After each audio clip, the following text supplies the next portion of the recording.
Hi, you're listening to the My Body, My Story podcast. You've become so many things, and your life has become a rich tapestry. And I think keeping your identity is so important. Who are you now? This is the 45 over 45 chapter, where we celebrate rule breakers and role models, the women who inspire us to live life our way and to show their sensuality, beauty, soul, and true essence. Here we talk about what it's like to be 45 plus, adjusting to the changes that come with time, and we'll listen to the stories of our participants. If you have an interesting story to share, we'd love for you to participate.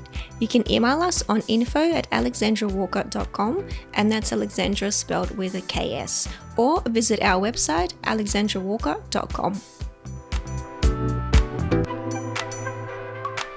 Hi Belinda, welcome to our studio and welcome to our project. And while you're sitting in the makeup chair and Citra is doing makeup for you, I will ask you a few questions.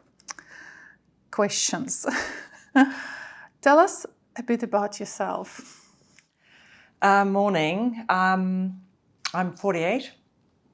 I am the proud mother of two beautiful teenage boys who are a big inspiration to me. They teach me every day, and I'm always grateful for having them in my life.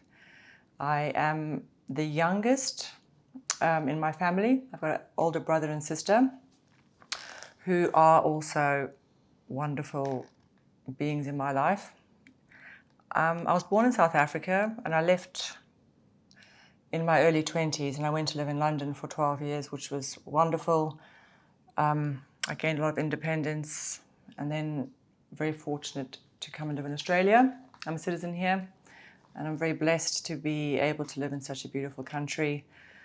I've recently gone to live in America for 5 years, which was another huge chapter in my life and taught me so many lessons. But I'm back here now, and this is just a wonderful time in my life. Being in late 40s, it's a time when I think you can really connect with who you are and really start to shine and honor your truth.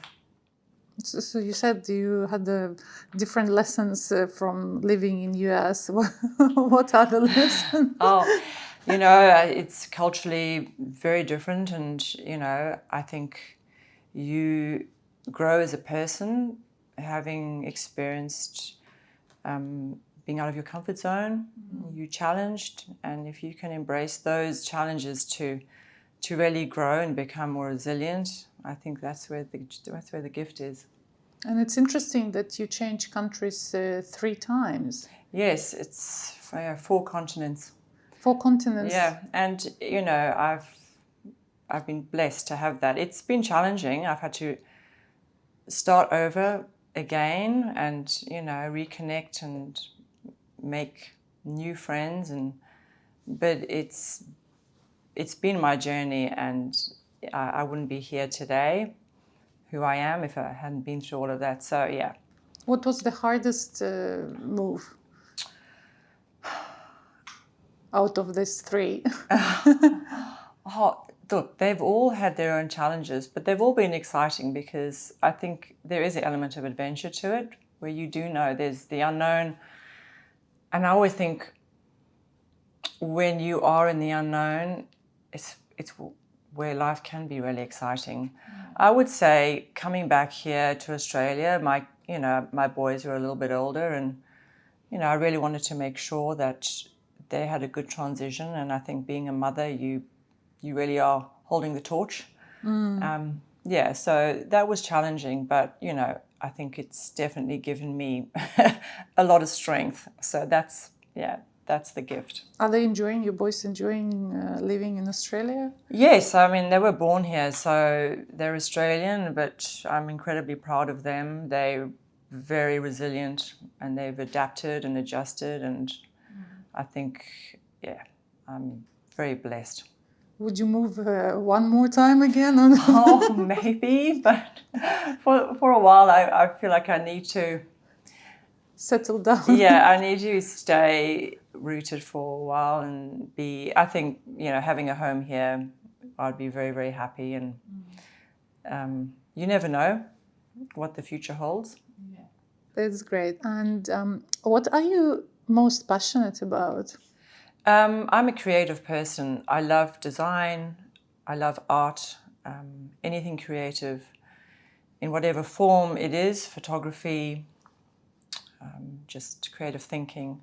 I'm also passionate about self-discovery and self-awareness. And I think I love the outdoors, nature. I love animals. I've got 2 dogs and I have a horse. I'm a passionate equestrian.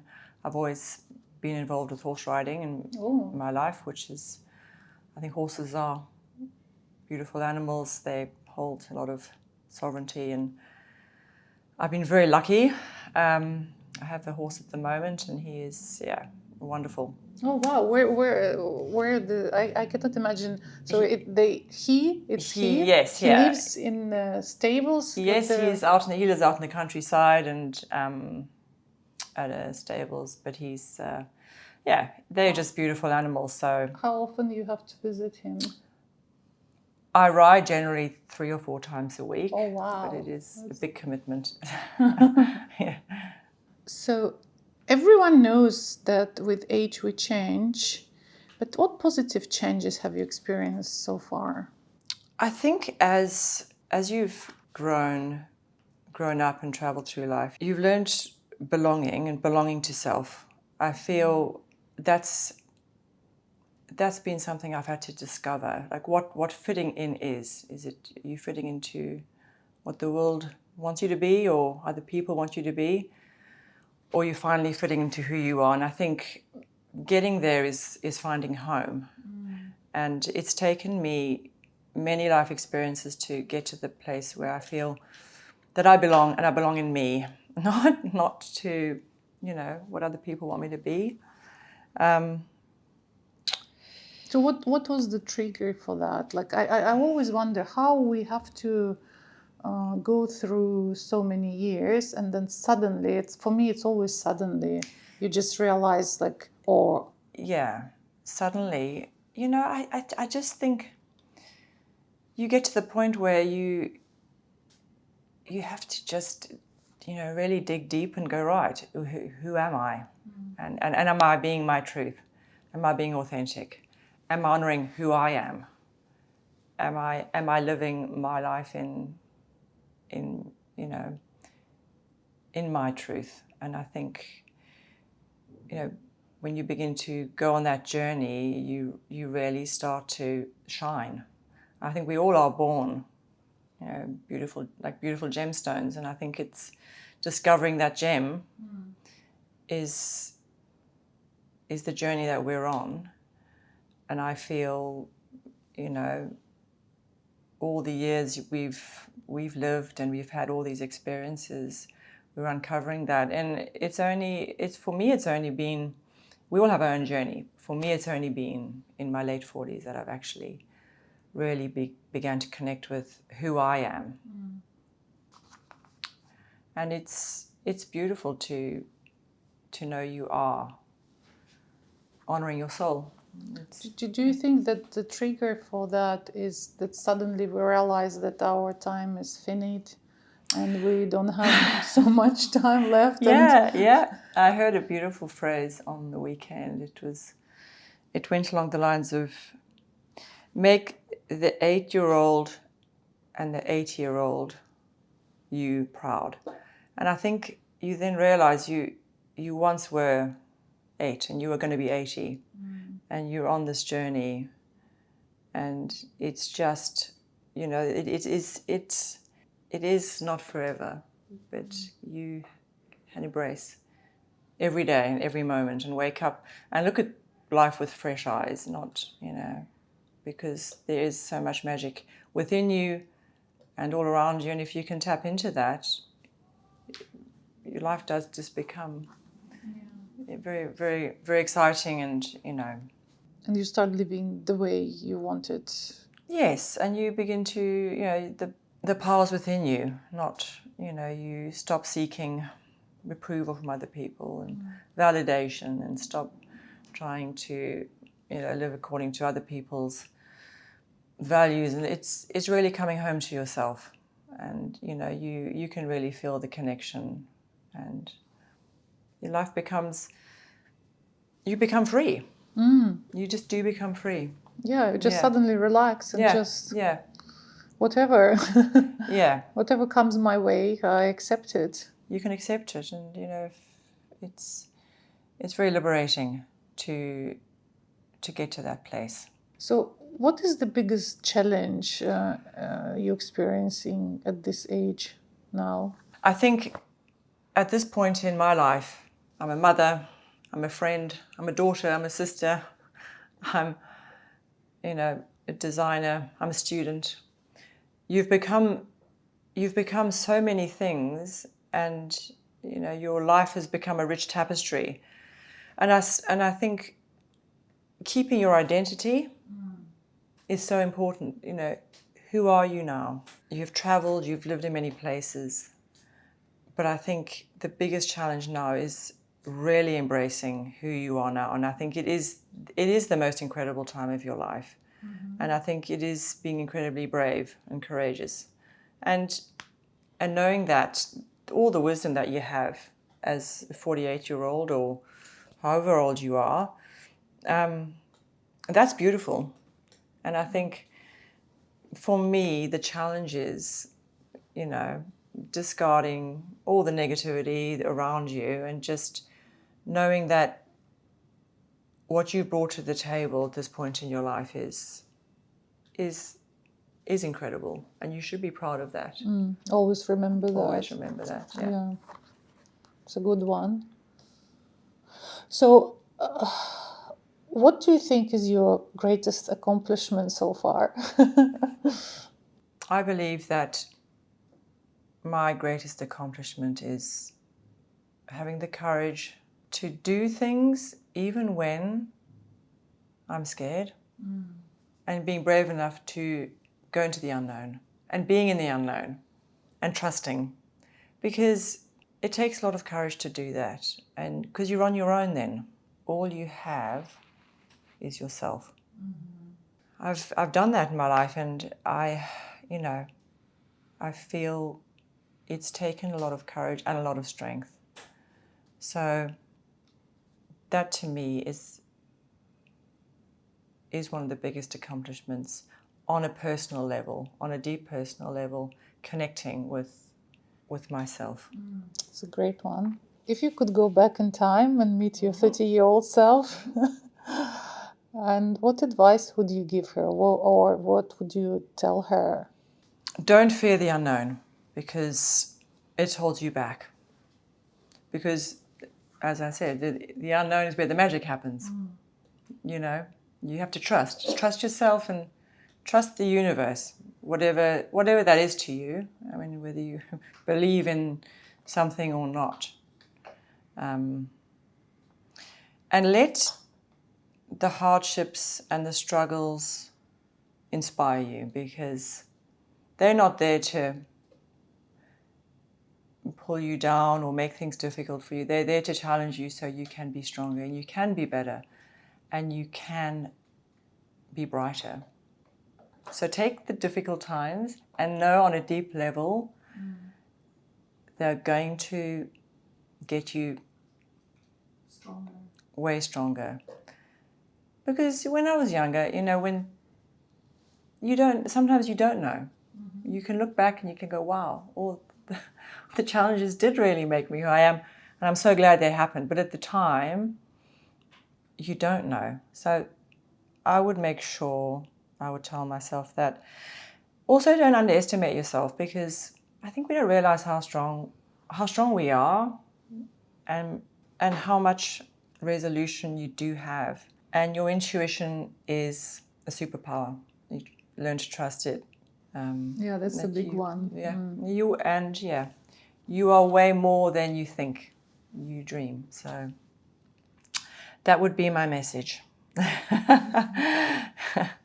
If only we could be that wise at 30-year-old. Yes. Yes. And what would you say to younger women who will eventually reach this age? I think your beauty is has so many facets to it, and I think any younger woman should know that aging is not something that they should fear or worry, because with age comes wisdom, and that is such a beautiful quality in somebody. And so even if your hair goes grey and you get wrinkles and your body changes, there's a beauty within that's going to be there, that's going to get more and more beautiful. So Not to worry to get older. no.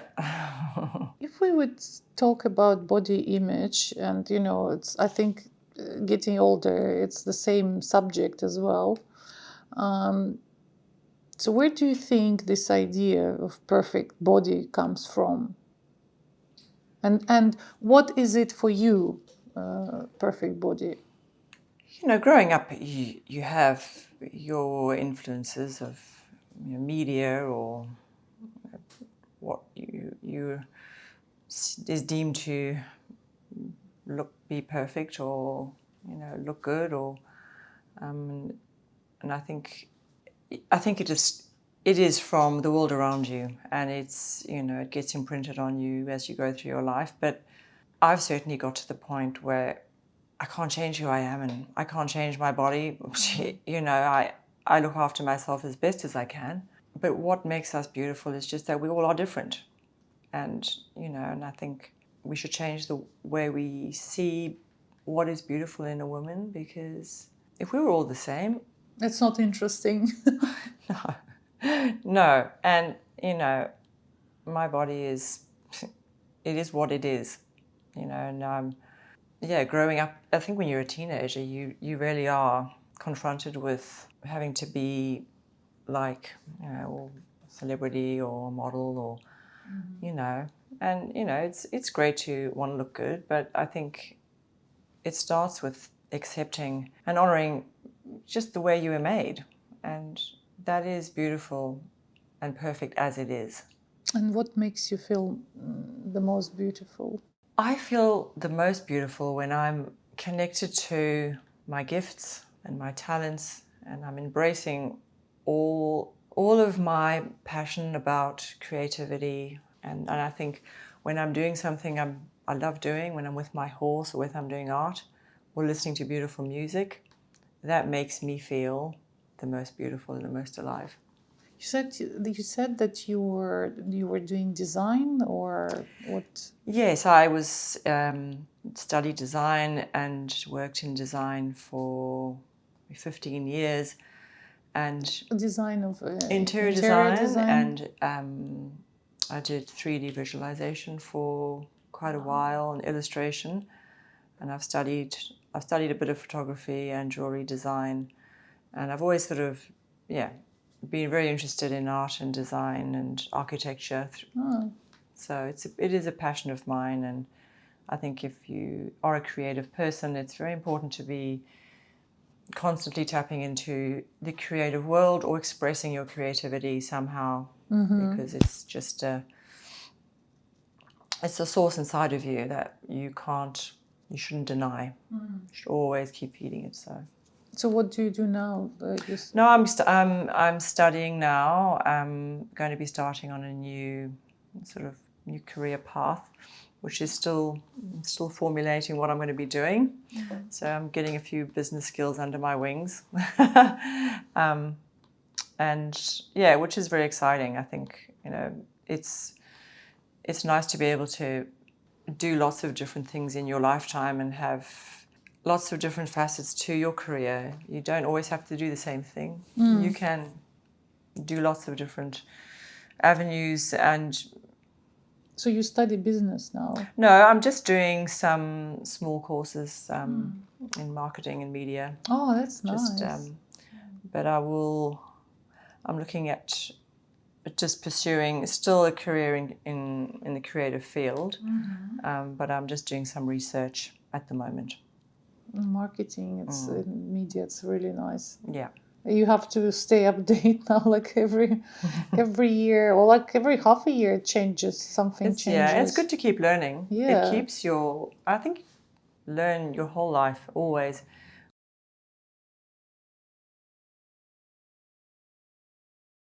Yeah, exactly.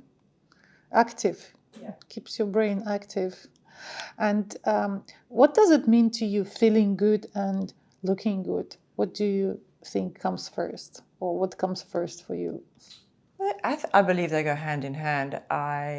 But feeling good underpins the looking good, because if you're feeling good, you're just going to radiate, great beauty and energy, and I think that will make you look good. And you can see people who are just feeling good and happy, and they just do look beautiful. So I think you can look good and look after yourself, but underneath that, you've got to feel good.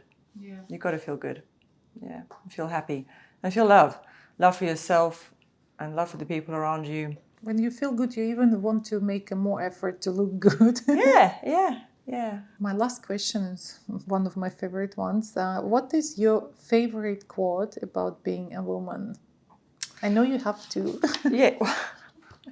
Well, my favorite quote is Eleanor Roosevelt, which is, "Women are like tea bags.